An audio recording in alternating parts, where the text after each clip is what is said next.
Welcome to Leadership Rules, where we believe leadership isn't just a role, it's a way of life. Whether you're leading a team, a community, or simply leading yourself, we're here to help you unlock the rules to lead your life with purpose and impact. I'm Nick Coniglio, and I'm joined by my co-host, Marnie Stockman, and together we co-authored Lead It Like Lasso. And we're thrilled today to welcome not one, but two guests, Andrew Levine and Scott Johnson from Slightly Smarter. Oh, we are super excited. So our friends here have cracked the code on getting smarter by not working harder. So, all right, maybe slightly harder. But so Andrew and Scott are the masterminds behind Slightly Smarter.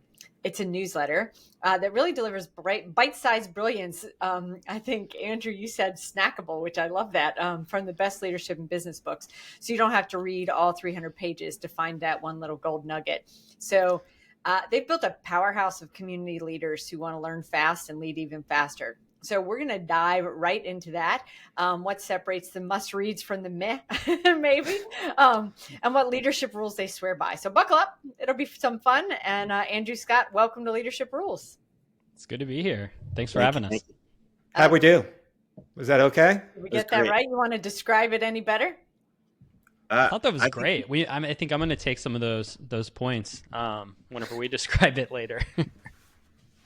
Yeah, we're going to become clients of your PR agency. Perfect. We'll add that to our list. I already know, I think, the answer to at least Andrew's on this, but we would like to hear. We start with some biscuits with the boss, icebreaker questions. First concert, best concert. Andrew, I'll let you go first because I think I know. First concert. So I have two answers for first concert. First concert was the Beach Boys with my family at Riverport Amphitheater. But my first concert with my friends in fifth grade, also at Riverport Amphitheater in St. Louis, Missouri, was the band Live. And the fun fact is that my sister, who is a few years younger, joined us, and my dad was there chaperoning. She fell asleep during the show. The best concert I've ever been to, yes, it has to be the band Fish, which of course you knew that. Yeah, I did. The best Fish concert I've ever been to. I mean, that's sort of a difficult one.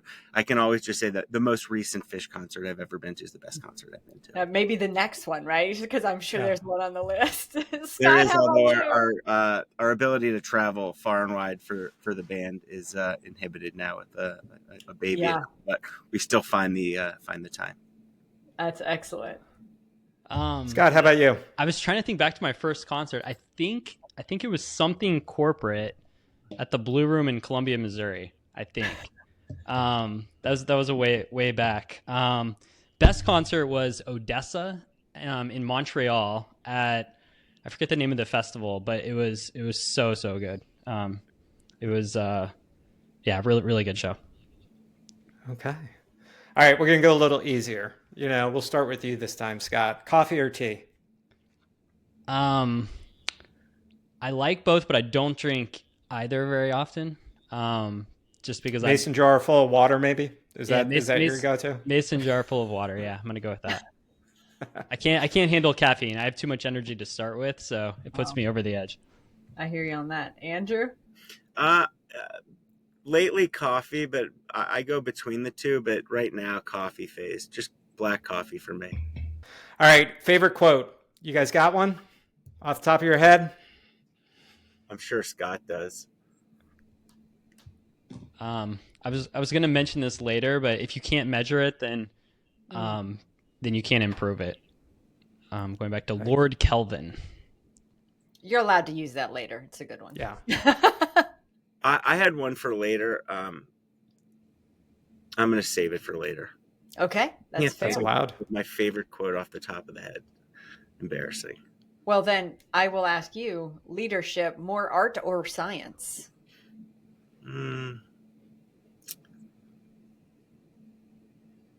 I think more art, but I think it depends on what you're leading. I think that there's probably like a cocktail that depends on sort of what part art, what part science, depending on what your challenge is.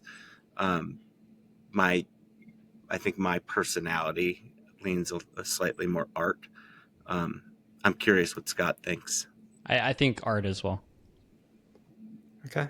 And I'm more of the science guy. So So if you say I art, thought it I must keyed be that art. one up for like he's the science guy and I'm I the art. wish it was science. I wish you could just like put it in a formula and crank it out. But I think when you're dealing with humans, you have to meet them where they're at. Awesome. I think it's very true. All right, let's get into this. So we first heard of you guys through the brand Slightly Smarter, and we've gotten to know you over the past couple of months. Gosh, it's probably been 6-7 months now. We'd love for you to kind of share with our listeners what Slightly Smarter is all about. What did we miss in the intro, if anything at all?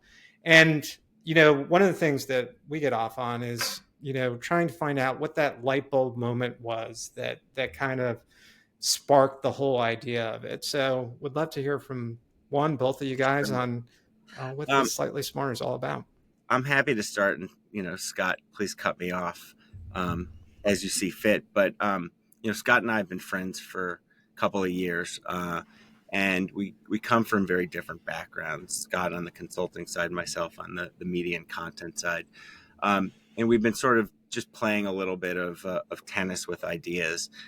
We wanted to start something. We both found ourselves with some time, and we sort of identified that we were both really sort of idea guys, and we liked sort of thinking about ideas, and we both found out that we really liked books, and we really came across this sort of insight, one that like picking a book is sometimes like walking into a wine store. You like go there and there's everything and you don't know like what bottle to pick, what book to pick. You can sort of like try to size them up by the cover, but that's not always representative. So we identified that there was sort of like this like book selection thing. We also identified this fact that there are like certain things that people know to do but don't, like get enough sleep or exercise or read books.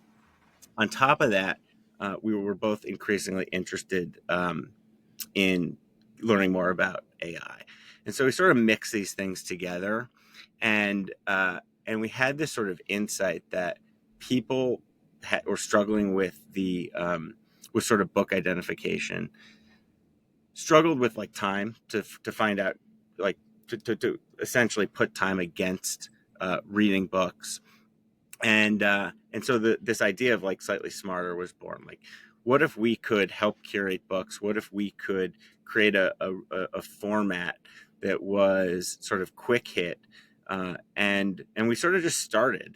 And Scott, why don't you take over from here? Yeah, I'll just say like we definitely, like when I left my corporate job, I had every intention to like read as much as possible. I had this list. I was like, oh, this is great. I'm going to dive in and I'm going to have plenty of time to do everything I can possibly imagine.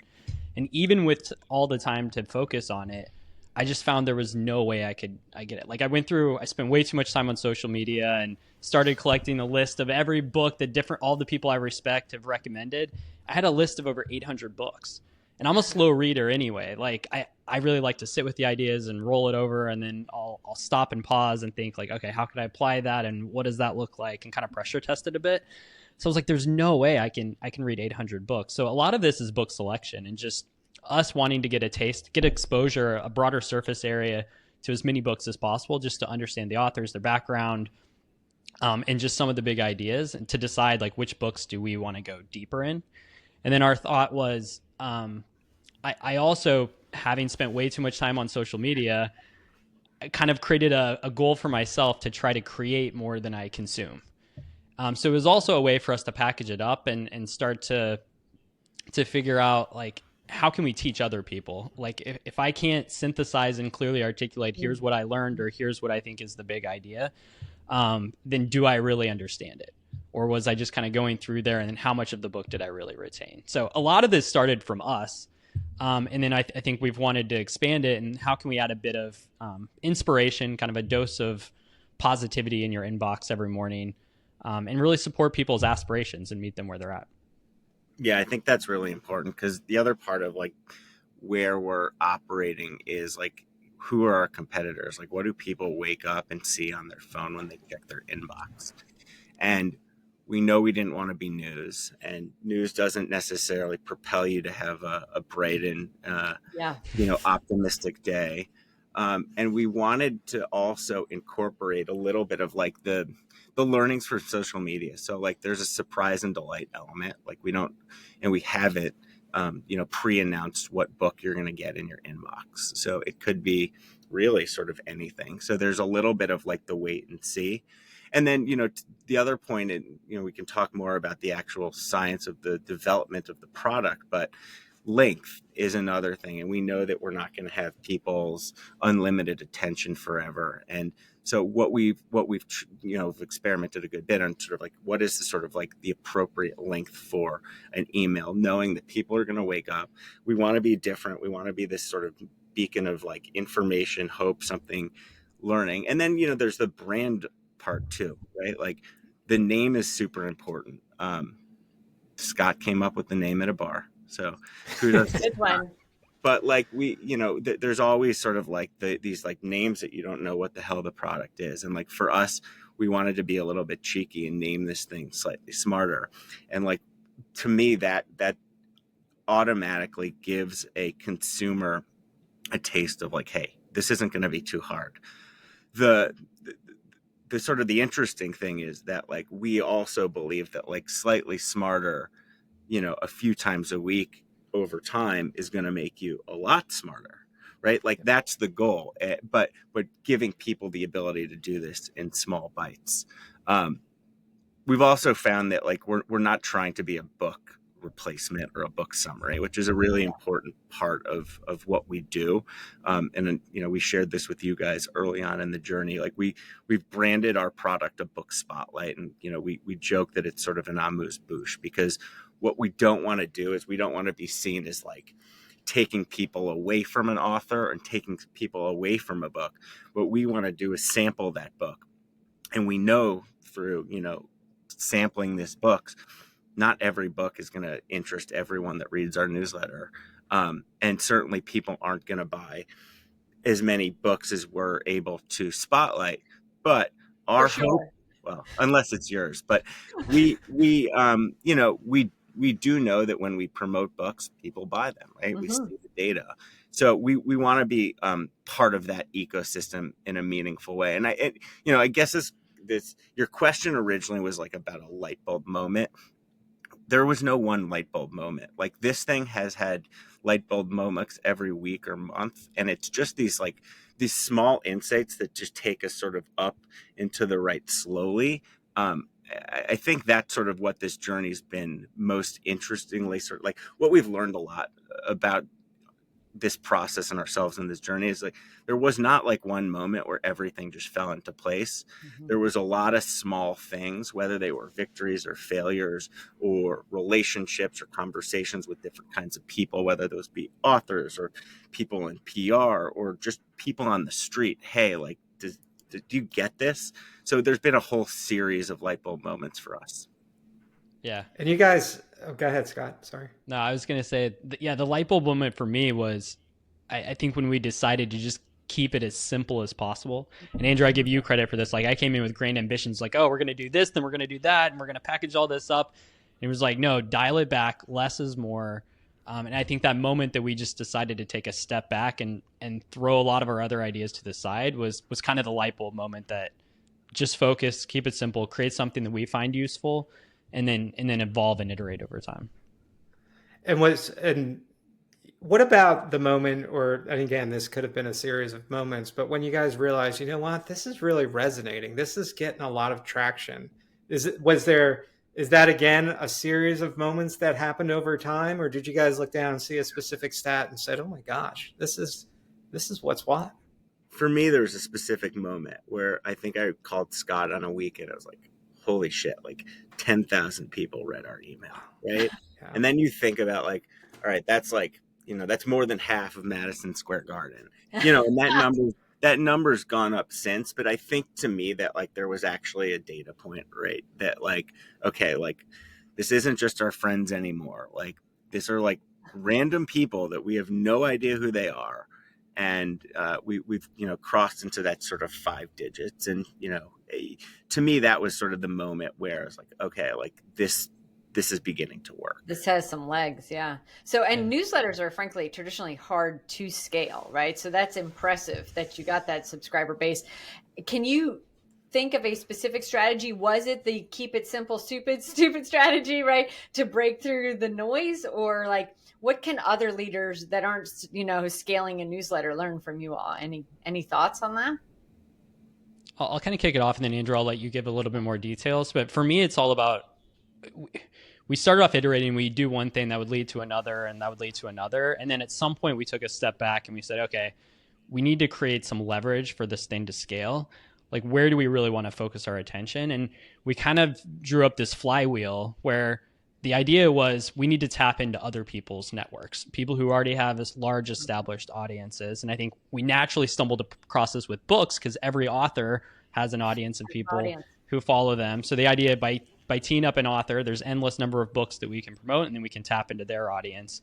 And then also everyone has a favorite book. So we can tap into leaders and friends and anyone basically to say, give us your favorite book and we'll also promote you and kind of tee you up and give you some publicity. So, and then we can tap into influencers and eventually celebrities and other people. So the idea was, how do we keep it simple while also incorporating those different aspects into it so that we can create this flywheel?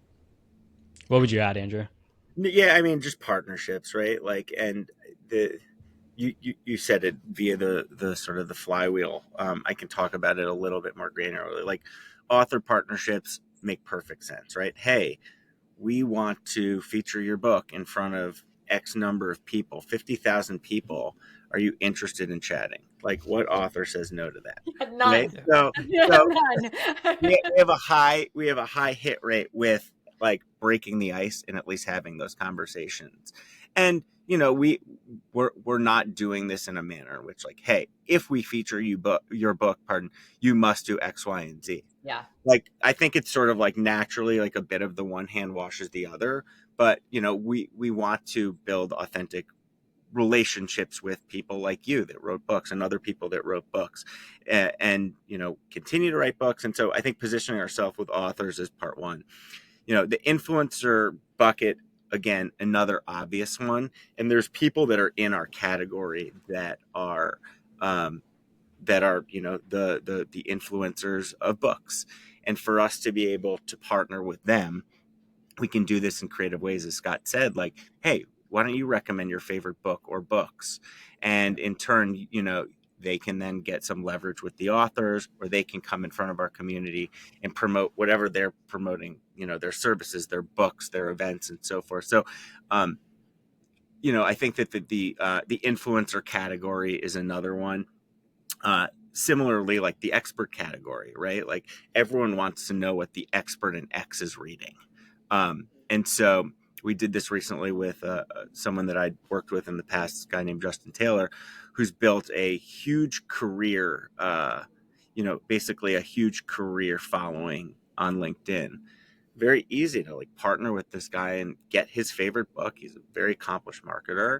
And so, then not only are we able to leverage some of his ecosystem, but it's also beneficial to our readers because, like, we're adding value. It's not just a book, but it's a book qualified by something or someone interesting. And so, yeah, I think they're just like partnerships with other media companies are part of the mix as well. Keeping it simple. And then, I'd say the last thing is just like continuing to iterate. Like, I don't think that Scott or I feel like we're ever sort of finished, like, building the template. Like, there's sections that we put in, there's sections we pull out, there's different things. And again, I think it's like, it's not like we're creating like a pie and like at some point the ingredients are perfectly tweaked. Yeah.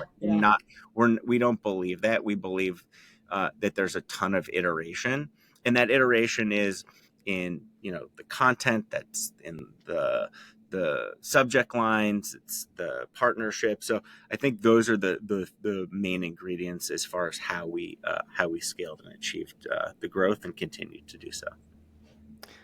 I think all of that, it explains the success that you have, but as serial entrepreneurs that Marnie and I are, and that's who we hang out with, right? We hang out with entrepreneurs. And I think everything that you mentioned in terms of iteration, right? Creating win-win relationships where you can increase your exposure by providing value, but you also get value out of that. I think it's not as easy as you made it sound, and I think the success that you guys have had really talks to the point that you guys have found something here. There's one other thing that's come up recently as well, which is I think having a co-pilot.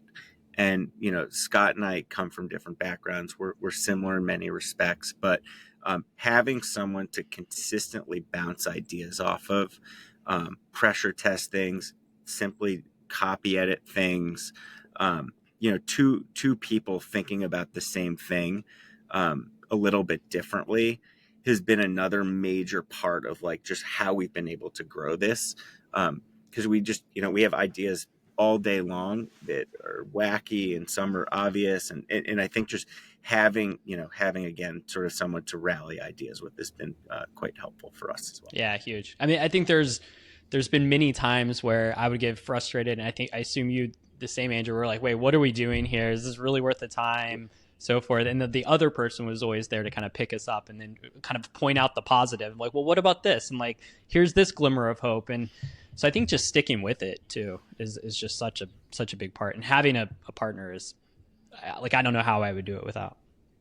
Oh, I would say the same with Nick and me for sure. Yeah, it is so much easier. I can't imagine. I would never have the confidence in my own ideas for any period of time, right? So it's nice to have somebody that'll one, lift you up when you need to be lifted up and call you out when you need to be called out. Totally. Equally as important. Yeah. So being familiar and subscribers of Slightly Smarter, right? We've also noticed that you've got another brand out there, Smarter Growth. And I'm not sure if this is something you guys really want to get into at all on this call, but we'd love to hear a little more about that if you're willing to share, and maybe talk about how it's different than Slightly Smarter or how it builds on the Slightly Smarter brand. Is that something you guys are okay talking about? Yeah, I'll take the lead here, Andrew, and then definitely cut me off, jump in, add some context. But I think part of this is a bit of what it's a lot of the stuff that we initially wanted to do with Slightly Smart at the beginning, and we ended up having to shed because in efforts of simplicity. I have an engineering background. I'm innately analytical, so I love going deep on ideas and frameworks and tools and templates and tactics on how do you actually turn the ideas from the books into action. So I think part of it is a home for that. For all the stuff that we don't have time to get to within Slightly Smarter, it's our place to go a little bit deeper. And that could be for individuals who want to go dive deeper into personal development. And we also think that there's a big opportunity with businesses as well. I've led hundreds of workshops, like over 16 plus years in consulting. And what I've found is sessions are only as good and the experience is only as good. You can have the best facilitator in the world, but if you have garbage content, it's really hard to get stuff out. So it's about providing the stimulus to kind of get people thinking, and then you're leading them on a journey and connecting the dots. And so our hunch was here that the game is really changing with consulting and preparation for all this workshop. If you're going and paying a big time consultant, you're spending half the money on preparation of these materials. And our thought is, can we tap into our archive from Slightly Smarter? Can we tap into our connections with authors and the other experts that we have? Can we start to get a queue and a bank and start to figure out a formula where we're leveraging AI to help enhance this? And it's very much experiment phase. But the idea is, can we use a lot of the content to help turn the ideas into action? Love that. We love it, especially because we talk to folks who are stuck on the regular because we talk about personal development, which you mentioned, right? And so it is often, there's no shortage of ideas out there. It's just, how do you take the next step to turn it into action? And if they're not sure of that, like, it seems like you're making a shorter path for them to recognize the steps to make it happen with quality content, instead of just searching the world for all the things. You could literally spend all day, just searching for a single content topic, right? And which of these paths do I take? So yeah, I don't know. I felt babbly on that, but it made sense to me. Yeah, that's exactly it, Marnie. And so I think our first step, we have grand visions on this, can come to life a number of different ways. But I think there's, at the end of it, it breaks down to there's experiences that you can cultivate for companies and businesses and teams and leaders. And then there's the momentum is also another piece. And how can we leverage a lot of the practices that we've built and ways to engage through the newsletter? Can you create a custom newsletter for individual teams and businesses, that the reminders and potential coaching calls to kind of bring that to life? So I think we imagine this coming to life in a lot of different ways. We're focused on the very first step here, and we have our first live event that we're hosting in Kansas City. I grew up near Kansas City, so I'm heading back this week to lead an event, and I'm really pumped. We have a lot of members from the Slightly Smarter community that have raised their hands, and a lot of people from our networks. And it's kind of our first experiment where we're teeing up a number of different books. We've packaged it in a way that will hopefully be easy to digest. And we're going to have a discussion. So we're calling them book jams. You can kind of think a happy hour meets a book club where you don't have to read the books beforehand. And hopefully it'll lead people to buy some books and take them and take the next step to dive deeper afterwards. I just thought of someone that I need to make sure has access to that as well. So I'm going to make a connection for you after I would love this. that. Yeah, I would love that. For sure. So I think that's amazing. And what Nick and I mentioned earlier is we've actually been to the bookstore in Kansas City, right, where you all are going. And I think it's a super cool place. So that's awesome. So what a fun way also to add audience engagement in a different way, right? In a you've got a newsletter that you're now turning into life at bookstores. I mean, that's insanely cool. But a lot of other folks don't necessarily get that audience engagement. Like, you clearly are getting audience engagement between, Andrew, you mentioning the flywheel, et cetera, right? And I'm partnering with all of these folks. And you're right, everybody's got a favorite book. So just asking folks what their favorite book is gets huge engagement. What do you see when folks are trying to grow their own audience or brand that maybe they're getting wrong in terms of engagement? So for me, I think when we started this, we sort of envisioned an audience and an audience that wanted the same things that we wanted. We quickly discovered that sometimes Scott and I had very different opinions on book selection or formats.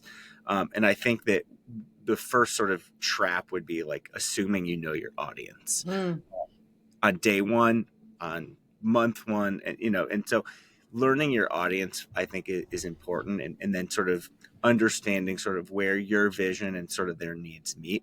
And the best way to do that is literally just to listen to people and ask them questions and solicit direct feedback.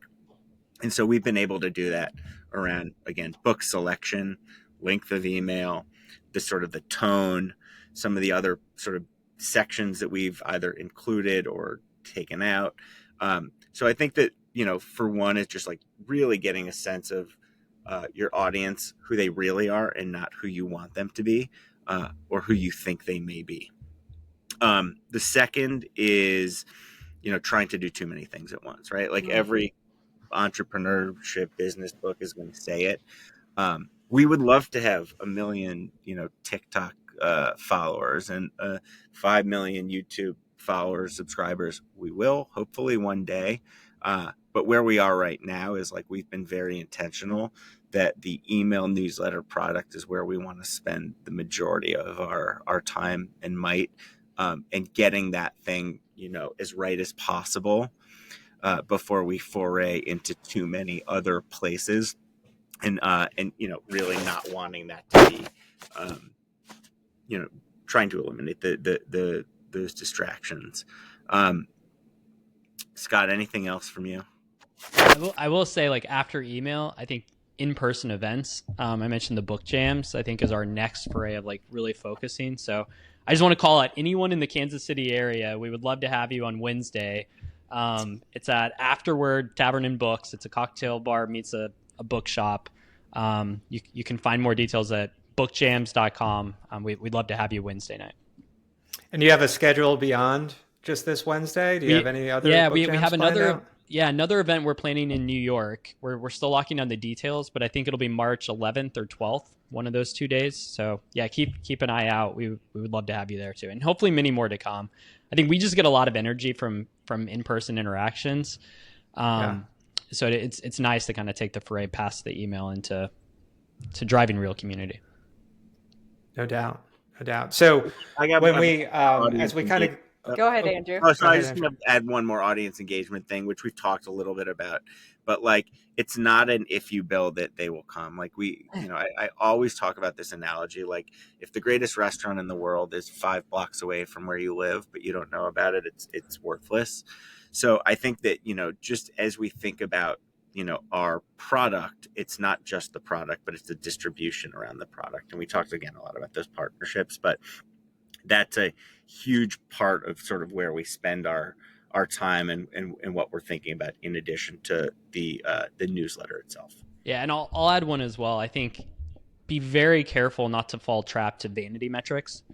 Like be very clear on like, why are you working on this media product? I think media as a whole is not a great business unless you're using it as a way to build trust for something else, whether you're selling a product or service, or you're connecting the dots, or you're going to launch a business with someone that you connect with. I think media is a tool in the toolbox, and the number of subscribers you have doesn't necessarily imply value. Like you can make a lot more money off of a 5,000 email list that is really close and has people of similar interest than you can someone that's just a big list that's general population. And because advertisers or however else you're going to sell, you end up getting mixed up in the noise where you're speaking to one portion of the audience, and by doing that, you're turning off 95% of the audience. Yeah. Is there any specific metric that is at the top of the list for you guys that you guys consider, that you look at, that you talk about on a daily basis? We track quite a few things. The one that I get the most energy from is, like, at the bottom of every email, we have the option where people can kind of rate it. Do you love it? Do you like it? Or should we keep at it? And then people add comments. And I think when we get good comments, so like we asked a poll of like, we have a product weekend words on Saturday where it's kind of a summary of the book spotlights and just a couple quotes. And we always kind of felt like it's so simple. Like, are we providing enough value? So we asked the question, like, should we add more quotes, or is it just right? And like the responses that we got, to me, that's the real value there. And kind of the validation that, like, hey, these are humans that we don't know that are interacting and went out of their way to respond to this email. So I think that, like, hearing directly from the readers is probably the number one for me, at least. Yeah, I agree. I mean, I always like to see when we're selling books, right? Because that means someone not only like read the email, but like did something about like it, the ideas, or liked the positioning enough to like go and transact. And again, we talked about wanting to be, like an author friendly organization. So every time we sell a book, that makes me feel good. Yeah, that's a great point. That's awesome. So we have pretty standard question that we ask most of the guests on this show, and you've kind of alluded to some of this here and there, but Marnie and I talk about learning from failure, and failure is it's not a bad word. Failure is feedback. We're interested. Do you guys have any specific stories around when something might not have gone quite as planned and how you adapted it to make it work? And can you share some insights about that? Where do we start? I've got a list. I think every day there's something that happens. We're like, man, like, that's a good learning. But one that I'll start with is we talked about book selection and really understanding your audience. And Andrew mentioned that. There was a couple weeks ago, I've featured a book called Blue Ocean Strategy, and I added a little bit more context, like linked to some of the frameworks and so forth. I was like, oh, I knocked this out of the park. This is so good. I feel like there's a lot of value. I feel like I got a ton of value out of it. It was probably our worst performing book, as like at the poll at the end.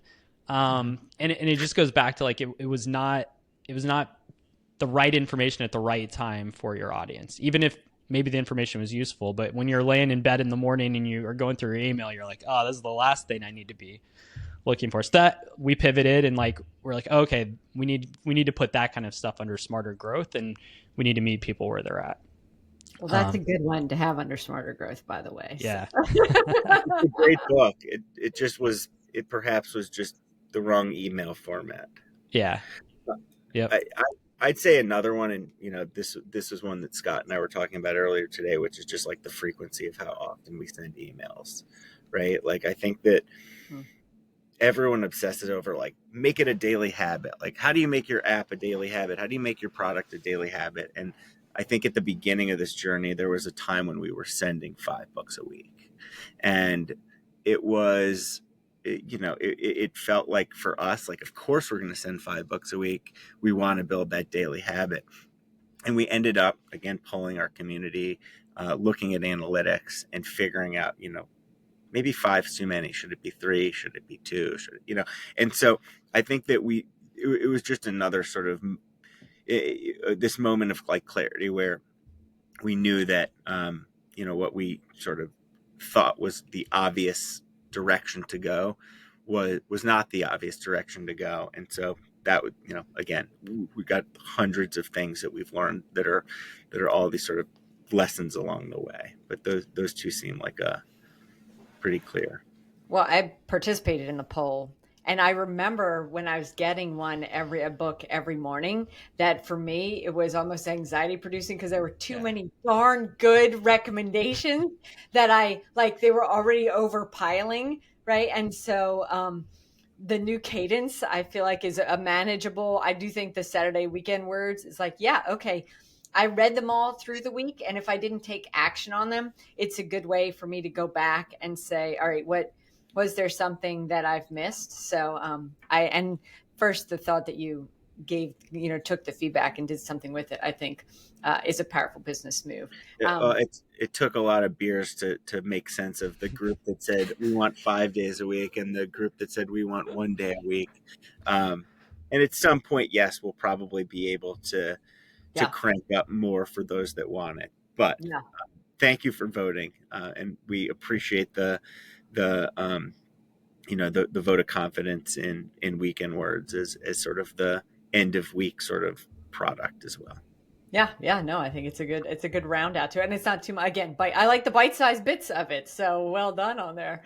So we have some personal questions too. So here I've got 2 for you. The first is, we like to challenge individuals to sort of like think like CEOs of their own lives. Are there any fundamental business principles that apply just as well from business to personal development? Do you want to go first, Andrew? Yeah, mine was building strong relationships. And I'm gonna pull this all together right here. So I actually pulled a quote, all the way back to the beginning of the Nice, well done, well played. And not only am I pulling a quote, but I'm actually pulling a quote that we used in our Weekend Words. Just tie it all in a bow. Well done. This was from the book Make Your Bed by Admiral William H. McRaven. Yep. What a name. So bear with me. It says, none of us are immune from life's tragic moments. Like the small rubber boat we had in basic SEAL training, it takes a team of good people to get you to your destination in life. You cannot paddle the boat alone. Find someone to share your life with. Make as many friends as possible, and never forget that your success depends on others. So, to me, I think that, we talked about, like, the tactics of working with partners. And to me, I'm an extrovert. I get energy from people. Strong relationships in business, obviously, help you get deals done, help you break through with those insights. I think similarly for me in my personal life, surrounding myself with great people is a cheat code, and in a way to live more productively and more enjoyably. Love it. Scott? I agree with that one too, Andrew. That's really, really good. I went the other direction. And I mentioned the quote earlier. It's if you can't measure it, then you can't improve it. And there's your analytics. Yeah, a little embarrassed to say this, but like 10 years ago, I started tracking like personal activities. So I've started up with a workout. If I want to work out more, I need to track how often I'm working out and kind of hold myself accountable. And this kind of spiraled out of control. I've stayed consistent. I've tracked it every day for the last 10 plus years. And then I just started adding more and more things. Like it's almost become a journal that I keep in an Excel or Yeah. now it's a Google sheet. But it's great. It's a great way for me to like test my memory and to hold myself to accountable to like, did I actually focus on things that are worth jotting down? Did I focus on, was the day, if I can even remember what I did during the day, that's probably not a day worth living. I need to change something, right? Whether it's focusing more on getting outside, meeting new people, something. So it's more started from just trying to be more intentional with my life, and it's spiraled out of control. I've kind of toned it down now, but yeah, it's if you can't measure it, you can't improve it. So this is super interesting to me because the next question, another quote that we say all the time, I'm curious if your answers are the same, because we often say that how you do anything is how you do everything. So are there any values that are core to you in your everyday life, right, that impact all of the work you do with Slightly Smarter and Smarter Growth, et cetera? And I'm curious if the answer is like measurement and relationships. So I'll go in reverse order. Scott, what's the how you do anything is how you do everything? What's something else? So I mentioned kind of maximizing life and living life to the fullest. I think the biggest one is just, are you having fun? And I link this with authenticity, because I felt like when I worked in corporate America for time and time, I would just get so focused on the business results, and you get worn down by the bureaucracy and what you can actually control. And I just looked up and found that I wasn't being as authentic as I could be to myself. So I think just leaning into that, are you having fun? Are you really being your true self? So forth. And I lump optimism with that as well. Like just keeping a positive outlook, and kind of lifting people up versus playing a zero-sum game. And this is, of course, where Scott and I are fully aligned. We, in prior jobs, we talked about like, if you're not having fun doing the work, are the users on the other side, and we're talking about entertainment products, if you're not having fun doing the work, is the end user going to have, a fun time consuming it? And so, the value that we live by is that like, we just want to have a lot of fun, right? Like this is our time on earth to spend it how we want. We might as well have fun. And it's not to say that there's not arguments or there's not challenges or there's not, things that are disappointing or moments of pessimism. But by and large, like we're creating something that people wake up and read in the morning. And we want them to feel a jolt of optimism. We want them to feel slightly smarter. We want them to feel good about going into the day, armed with a new idea, armed with something that they weren't thinking about, before they opened our email. And so it's our job to tee that up in a manner that is fun, that's optimistic, and that's authentic. Love that. Well, we do love that, especially since we wrote a book about Ted Lasso that talks about optimism and positivity and authenticity and relationships. So, guys, we cannot thank you enough. I am struck as I'm kind of rehashing everything that you guys talked about, and although it was from the perspective of your experiences with Slightly Smarter, almost everything that you talked about, point by point by point, are stories that we hear when we talk to people that have really been successful in their entrepreneurial journey. And I think they're such valuable anecdotes and stories for anybody that's listening, that's trying to, innovate and start something new. So we can't thank you enough for your time. But we'd love for you to tell our listeners how they can find out more about you, how they can connect with you. Can you give us your spiel on that? Sure. I mean, we'd love to for you to join our newsletter, of course. It's as simple as going to slightlysmarter.com and subscribing. Equally, like, find Scott or myself on LinkedIn if you have ideas, if you have book recommendations, if there's anything we can do to make our product better for you. Like, we're all ears. We try to really do have an open door policy to talk to people that have ideas for us. And lastly, like, if you work in a business where any of these things might be interesting, let us know, and we'll sit down and tell you sort of what we can provide to your business through a similar lens. Awesome. Thank you so much. The only other thing I'll throw in there is bookjams.com. So we're starting to do live events more. Kansas City on February 26th. I don't know when this will actually come out. And then New York in early March. And we want to expand to more cities as well. So maybe we'll come there. If not, we'd love to like arm you with the materials that you can to start your own book jam. But our goal here is to really enable people to come together around great ideas from books. Awesome. We're going to make sure all that information's in the show notes so people have easy access to it. So again, guys, thank you so much. This has been a blast. Appreciate you. Thanks for having us. This is great.